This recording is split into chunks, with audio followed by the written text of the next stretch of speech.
Hey everyone, Sarah here. Rewind Justice brings you revenge stories that will blow your mind. If you're ready, hit subscribe and let's go. The morning my parents handed my sister the car Grandma gave me, I was standing in the driveway. My mother said, "You're the flexible one. You understand." I nodded. I went inside. I called Grandma. She picked up on the first ring. She said, "I already signed the papers."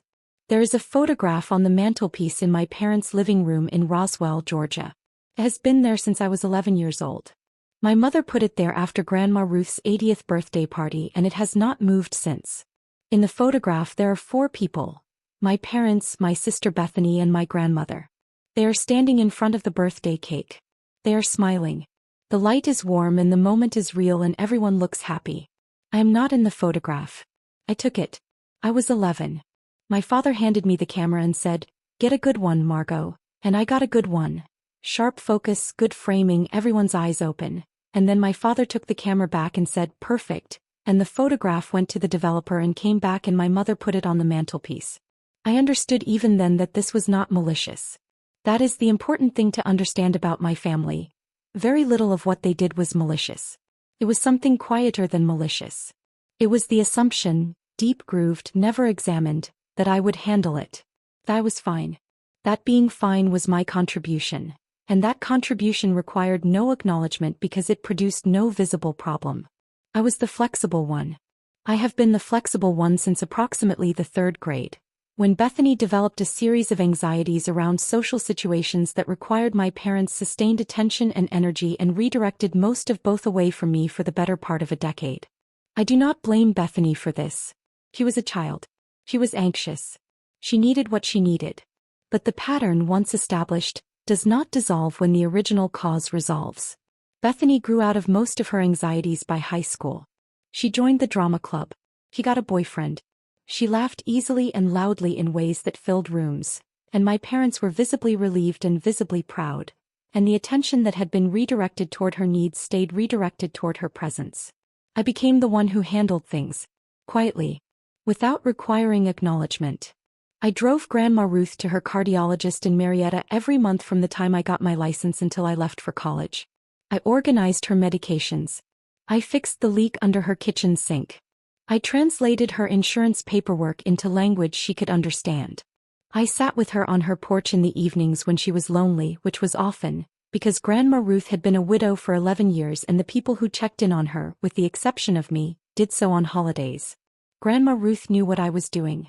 She never made a point of it in front of my parents, but she saw it. She had been seeing it for a long time.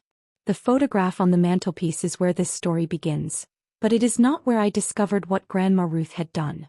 That happened later, and it happened because of a box.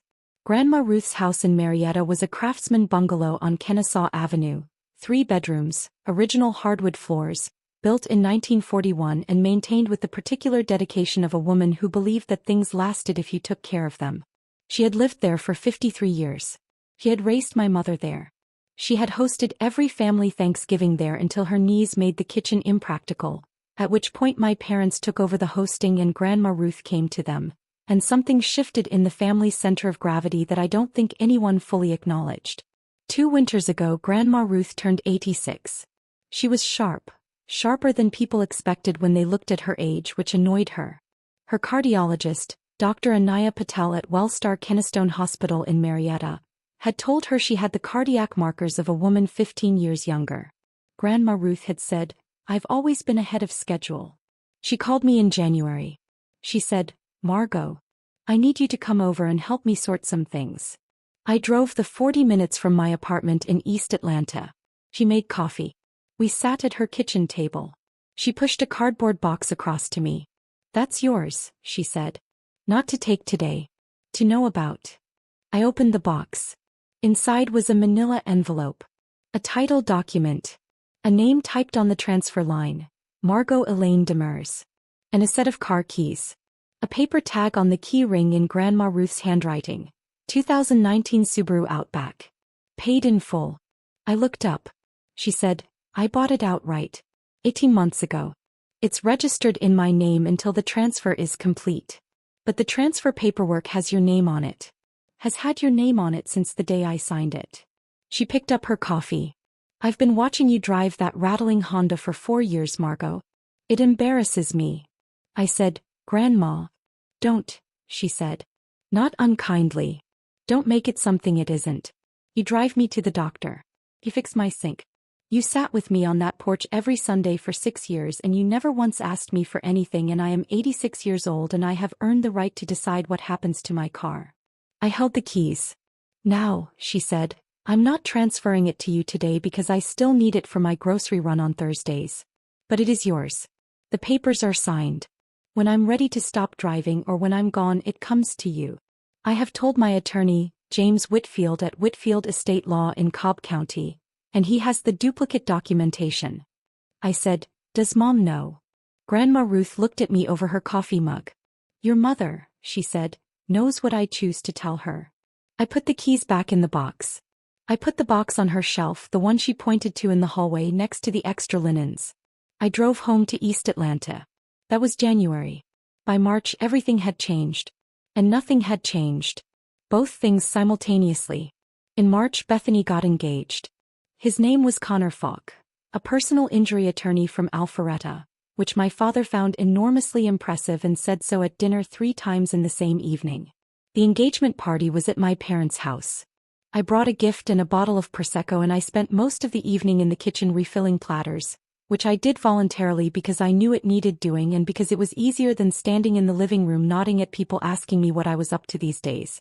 What I was up to, for the record, I was a licensed occupational therapist at Grady Memorial Hospital in Atlanta.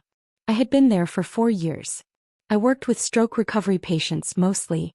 I helped people relearn how to button their shirts and hold a fork and sign their names. It was the kind of work that is meaningful in ways that don't translate well to engagement parties. She works at a hospital, my mother told Connor's mother when Connor's mother asked. She's very dedicated. Very dedicated. That was the phrasing. Not the title, not the license, not the 4 years. Very dedicated.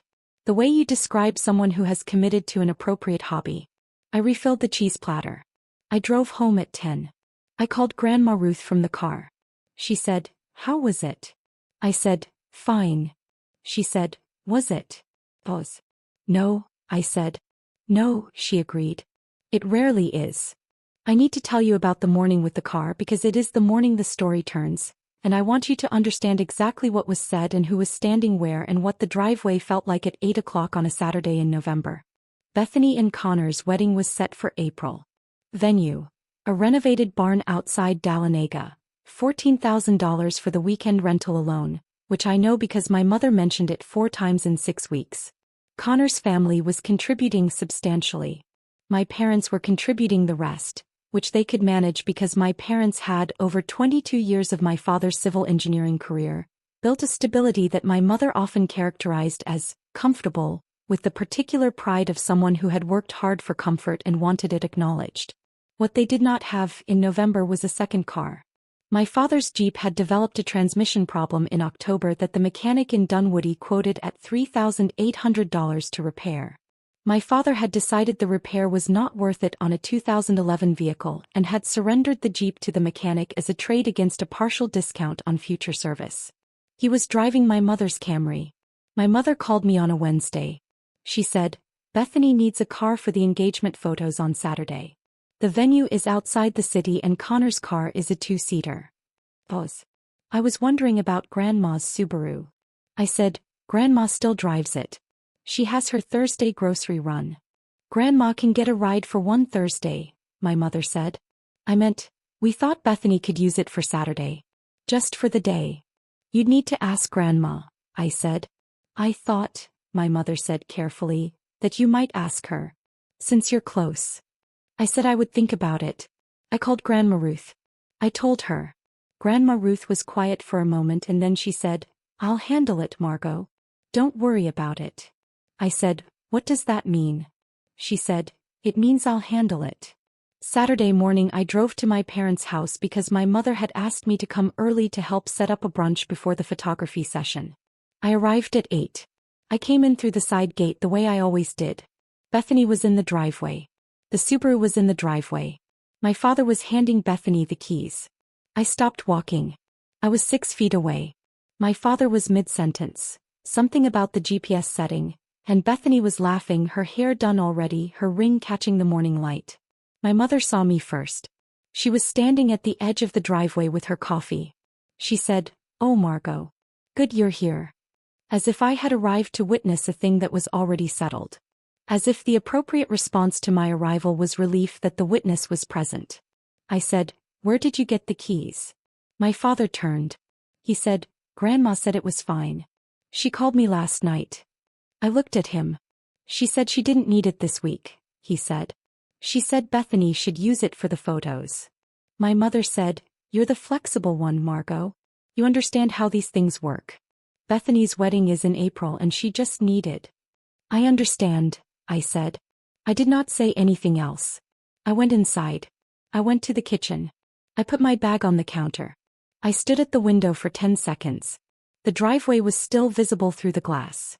Bethany getting into the Subaru, my father pointing at something on the dashboard, my mother smiling at the passenger window. I took my phone out of my pocket. I called Grandma Ruth. She picked up on the first ring. I said, "Dad said you called him last night." "I did," she said. "He said you told him it was fine." Pause. "I told him," Grandma Ruth said, "that Bethany could use the car for Saturday." "Grandma." "Margot." Her voice was the temperature of something that has been sitting in a cool room for a long time. Not cold. Just settled. "Did you look in the glove compartment this morning?" I said, "What?" "The Subaru." "Did you look in the glove compartment?" "I wasn't in the Subaru." She said. "Then your father didn't look either." Pause. "James Whitfield filed the transfer paperwork on Thursday.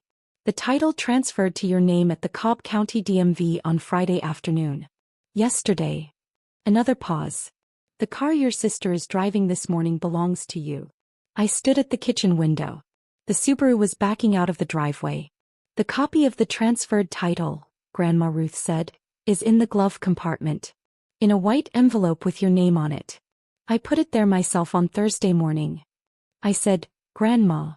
Your parents handed your sister a car that is registered to you," she said. "I imagine that's an interesting legal position for them to be in." I said, "Did you know they were going to do this?"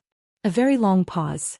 "I suspected," she said, "that if I said the car was available for Saturday, your parents would interpret available as theirs to allocate." Her voice was even. Uninflected. The voice of a woman who had raised children and watched grandchildren and understood at 86 exactly how assumptions propagate through families. "I have been watching your parents make that interpretation for 30 years, Margot. I thought it was time they made it somewhere it would cost them something." The Subaru turned the corner at the end of the street and disappeared. I said, "What do I do?" Grandma Ruth said, "Whatever you think is right. But I would start by calling James Whitfield." James Whitfield answered on the second ring. He was 63, a Cobb County estate attorney with a practice on Powder Springs Street in Marietta, and he had handled Grandma Ruth's legal affairs for 19 years. He had the particular manner of a man who has navigated enough family complexity to find very little surprising. I told him what happened.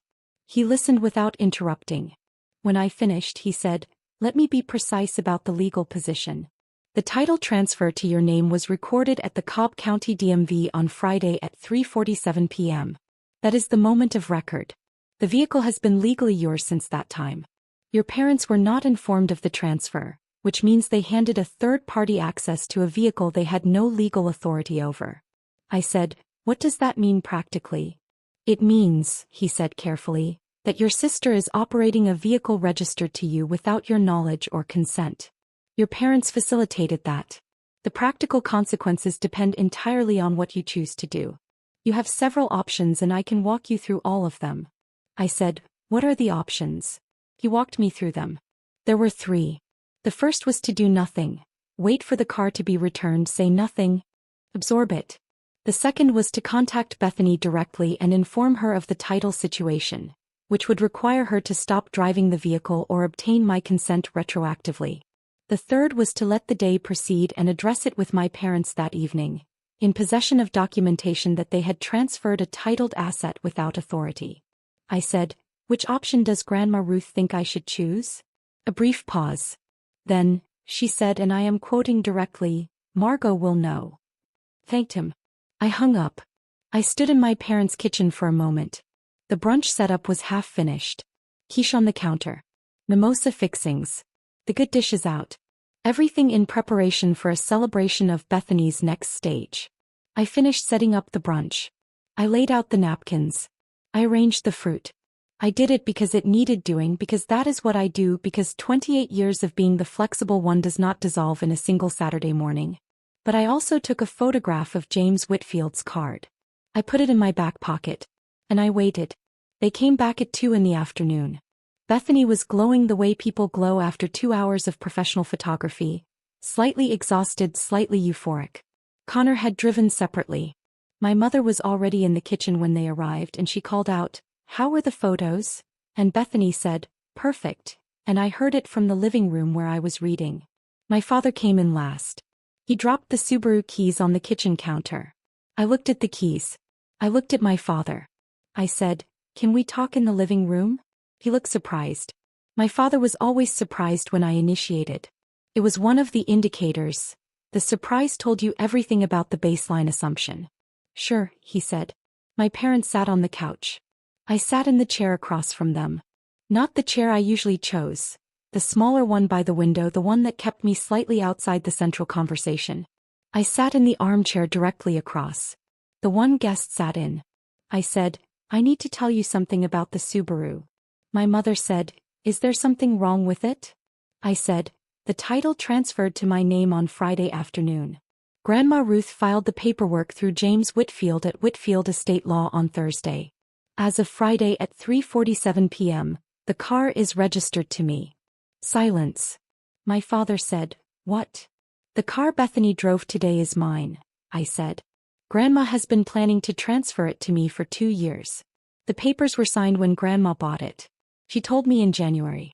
The transfer completed on Friday." My mother said, "Ruth didn't say anything about a transfer." "No," I said. "She didn't. She told us the car was available." "She told you the car was available for Saturday," I said. "She didn't tell you it was yours to give." My father's jaw tightened. He said, "This is, Margot, if this is about being included in the wedding planning." "It isn't," I said. "Because we've been very..." "Dad." Quietly. "It isn't about the wedding planning." He stopped. My mother said, "Why didn't you say something this morning? When you saw Bethany take it?" And there was the question that revealed the expectation. "Why didn't you say something? Why didn't you object? Why didn't you raise your hand, draw attention to yourself, insert your needs into a moment that had already been organized around someone else's?" I said, "Because I called Grandma first. And she told me to call James Whitfield. And I called him and he confirmed the title position, and I waited for you to come home so we could have this conversation with documentation." I placed James Whitfield's business card on the coffee table. I placed my phone beside it, open to the photograph of the title document with my name on the transfer line. My father looked at the phone. He looked at the card. He said nothing for a long moment. My mother said, "Ruth planned this." I said, "Grandma has been watching this family for 86 years. She made a decision about where her car should go. She's entitled to that. She gave you something and didn't tell us." "She gave me something," I said, "that was hers to give." Bethany had appeared in the doorway.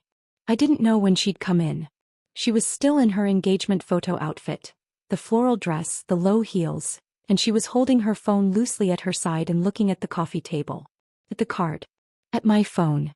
She said, "Margot." Just my name. Not a question, not an accusation. Just the sound of someone beginning to understand something. I said, "I know you didn't know." She said, "I didn't. I swear." "I know," I said. "This isn't about you." My mother said, "This is about Ruth undermining." "Mom." Bethany quietly. She looked at our mother. "Stop." My mother stopped. The room was very quiet. Outside, a neighbor's dog was barking. The afternoon light was doing the long-angled thing it does in November in Georgia, coming through the living room window at a low slant, illuminating the dust on the mantelpiece. The photograph on the mantelpiece. For people. My mother. My father. Bethany. Grandma Ruth. The one I took when I was 11 because someone had to. I stood up. I picked up James Whitfield's card. I picked up my phone. I said, I'd like the keys. My father didn't move for a moment. Then he stood. He went to the kitchen. He came back with the Subaru keys. He held them out. I took them. I said, I'm not angry. I want you to know that. And I meant it. The altitude again. The clear aired remove. But I'm not the flexible one anymore. I'm the one with the title. I looked at my mother. Then my father. Grandma is 86, I said. She drives herself to the grocery store on Thursdays. She drives herself to Dr. Patel in Marietta once a month. She has been doing both of those things in this car. I will continue to make sure she can. I paused. That is not going to change. My mother said, Margot. I said, I'll call you in the week. I went through the kitchen. I picked up my bag. I went out the side door. I walked to the Subaru. I got in. The seat was adjusted for Bethany, who is 3 inches taller than me, and I reached down and slid it forward and sat for a moment with my hands on the wheel. In the glove compartment was a white envelope with my name on it in Grandma Ruth's handwriting. I opened it. The title document was inside. Clean copy, county seal, my name typed on the transfer line. Margot Elaine Demers. Date of transfer, November 14th. I folded it. I put it in my bag. I started the car. I backed out of the driveway. My mother was standing at the living room window. I could see her through the glass. The same window I had stood at that morning, watching the Subaru reverse down the driveway with my sister in it. Now I was the one reversing. He was the one watching. I did not wave. I pulled out onto the street and I drove. I called Grandma Ruth from a gas station on Roswell Road, 10 minutes from the house. She picked up on the first ring the way she always does. I said, I got the keys. She said, I know. James texted me. I said, you planned all of it. I planned the transfer, she said. I suspected your parents would do what they did. I hoped they would surprise me. Pause. They didn't surprise me. I said, the title was in the glove compartment. I put it there Thursday morning, she said. Before I called your father. You called him after you'd already filed. Yes. I said, Grandma. You set them up. A silence. Then she said, Margot. I have watched your parents hand things away that weren't theirs to hand for 30 years. I am 86 years old. I do not have 30 more years to wait for them to understand something on their own. Her voice was even. Clear. The voice of a woman who has decided. Your sister is getting a barn wedding in Dahlonega and a husband with a career your father respects and a photograph on the mantelpiece that your mother took herself. You have been taking photographs of other people's moments since you were 11 years old. I decided you should have one thing that is simply, documentably, legally yours. And I decided I would like to see it happen while I am still here to see it. I sat in the gas station parking lot for a moment. I said, thank you. She said, don't thank me. Just drive safely. Bethany called me the following Tuesday. She said, can we have dinner? Just us. We had dinner at a Thai place in Decatur that we'd both liked since college. We sat across from each other and ate pad see ew and didn't talk about the car for the first 20 minutes. Then Bethany said, Mom is upset. I said, I know. She thinks Grandma went behind her back. Grandma did go behind her back, I said. Deliberately. Bethany looked at me. You're not upset about it. No, I said. He thought about that. I've been the one they focused on, she said. My whole life. I know that. I've always known that. She looked at her plate. I thought you were fine with it. I said, I know. Were you? I thought about Grandma Ruth's porch on Sunday evenings. About the cardiologist in Marietta, third Thursday of every month. About the insurance paperwork on the kitchen table, the sink, the leak, the photograph on the mantelpiece. No, I said. But I handled it. Which is different. Bethany said, I'm sorry. I said, I know. We talked for another hour. We talked about her wedding and what she needed and what I could actually offer. Not as the flexible one, not as the person who simply handles things, but as a sister who would come if asked directly and help with what she specifically named. On those terms. On new terms. She said, that's fair. I said, yes. It is. I drove to Grandma Ruth's house the following Sunday. I parked in her driveway. My car, the Subaru, in her driveway, and I went around to the porch where she was already sitting with her coffee. She looked at the car. She said, it suits you. I sat down in the chair beside her. The usual chair. We looked at the yard, the dormant garden, the bare crepe myrtles, the neighbor's fence she'd been meaning to repaint for 3 years. She said, "Your mother called me." I said, "What did she say?" "That I should have consulted her before making decisions about family assets." "And what did you say?" Grandma Ruth picked up her coffee. I said, "Sandra, that car was purchased with my money, registered in my name, and transferred through my attorney to the person I chose. It was not a family asset. It was mine. And I am allowed to decide what's mine." She sipped her coffee. "She didn't have a response to that," Grandma Ruth said. I said, "No. I don't imagine she did." We sat for a while. The Sunday porch quiet, the particular stillness